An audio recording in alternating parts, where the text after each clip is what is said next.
എൻ്റെ പൊന്നു മക്കളെ, ചെക്കന്മാരോടാ പറഞ്ഞത്. ഇവിടെ നല്ല ഷർട്ടൊക്കെ ഉണ്ട്. ഇത് വലിയ ഷർട്ട, ഭയങ്കര ഷർട്ട. നല്ല വണ്ണം, പൊക്കം വണ്ണം ഒക്കെ ഉള്ളവര്. എൻ്റെ പൊന്നിൻ്റെ മൂലം ഈ മയിലിനെ എന്ത് ചെയ്യണം? കരപ്പ് നോക്കിയിരുന്നു നാഗ. നിങ്ങൾ പറയുന്നതൊന്നും ഇവിടെ ആർക്കും മനസ്സിലാവുന്നില്ല. എന്ത് കോപ്പാണ് പറയുന്നത്? മനസ്സിലാവുന്ന രീതിയിൽ മയിലെ നീ പോകുന്നു. നിനക്ക് ഞാൻ പറയുന്നത് മനസ്സിലാക്കാനുള്ള തലച്ചോറില്ല, എനിക്ക് താങ്ങത്തില്ല ആ തലയിൽ. ഞാൻ പറയുന്നത് വളരെ ലളിതമായിട്ടുള്ള കാര്യം. കൊച്ചു കുട്ടികൾക്ക് വരെ ഞാൻ പറയുന്നത് മനസ്സിലാകും. ഇത് ഷർട്ടാണെന്നറിയാവോ? ഇത് മനുഷ്യന് ഇടാനുള്ളതാണെന്നറിയാവോ? അത്രയും പോലും നിനക്ക് അറിയില്ലെങ്കിൽ നീ കഴുത. നിന്നെ കഴുതയെന്നും വിളിക്കാൻ പറ്റത്തില്ല. കഴുതപ്പറയ തന്നെ നിന്നെ വെച്ചടിക്കുന്ന. കഴുതയുടെ പറയ കണ്ടിട്ടുണ്ടോ? നീളമുള്ള വലുത വെച്ച് വേണം നിന്നെ അടിച്ചു കൊല്ലുന്നത്.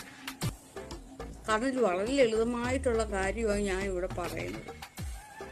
അതുപോലും നിനക്ക് മനസ്സിലാവുന്നുണ്ടെങ്കിൽ നീ പോയി ആത്മഹത്യ ചെയ്യും.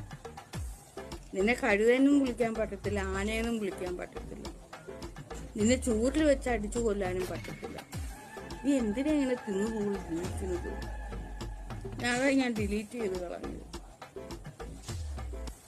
മലയാളം പറഞ്ഞിട്ട് മനസ്സിലാവുന്നില്ലെന്ന്. നിനക്ക് മനസ്സിലാകാൻ വേണ്ടി ഒന്നുമില്ല. നീ ശിശുവാ. ഞാനേ ഹൈ വിദ്യാഭ്യാസം ഉള്ളതാ. നീ